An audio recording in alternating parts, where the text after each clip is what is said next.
दोनों की नई नई शादी हुई थी, इसी कारण से दोनों एक दूसरे को अच्छी तरह से समय देते थे। उसके बाद दोनों एक दूसरे के काम में हाथ बटाया करते थे। पति पत्नी दोनों में खूब ज्यादा प्यार होने लगा था। अब उसकी पत्नी भी देव को समझ गया था और उसे किसी भी प्रकार का कोई काम या किसी प्रकार की कोई सामान जरूरत पड़ने से पहले ही उसकी पत्नी उसे के सामने हाजिर कर देते थे। एक दिन देव अपने दोस्त को सूरज को अपने घर दावत पर बुलाया था। देव और शालिनी के प्यार देखकर सूरज बोल उठाकर, तुमने तो अरेंज मैरिज की है, लेकिन तुम्हारी पत्नी बहुत अच्छी है, तुम्हारा बहुत ज्यादा ख्याल रखती है और तुम दोनों भी अच्छी तरह से अपना काम कर रहे हो। तुम्हारी पत्नी तो बहुत ज्यादा खूबसूरत है और हर काम में तुम्हारा बहुत ज्यादा ध्यान रखती है। तुम बहुत ज्यादा खुशकिस्मत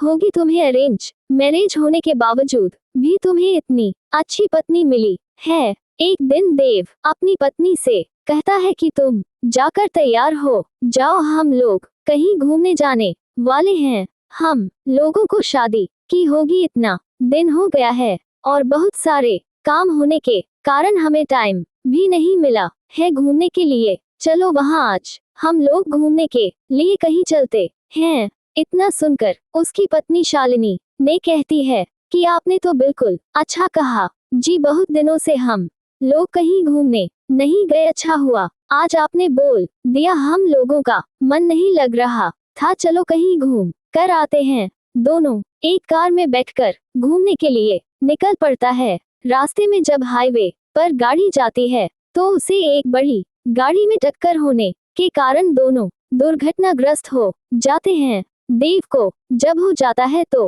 वह हॉस्पिटल में था। जैसे ही होश में जाता है वह अपनी पत्नी को ढूंढने लगता है। तभी को अपनी पत्नी को ढूंढते ढूंढते दूसरे कमरे में चली जाती है, जहां वह देखती है कि उसके सर अथवा पैर में तो दोपहर में बहुत ज्यादा चोट आई है।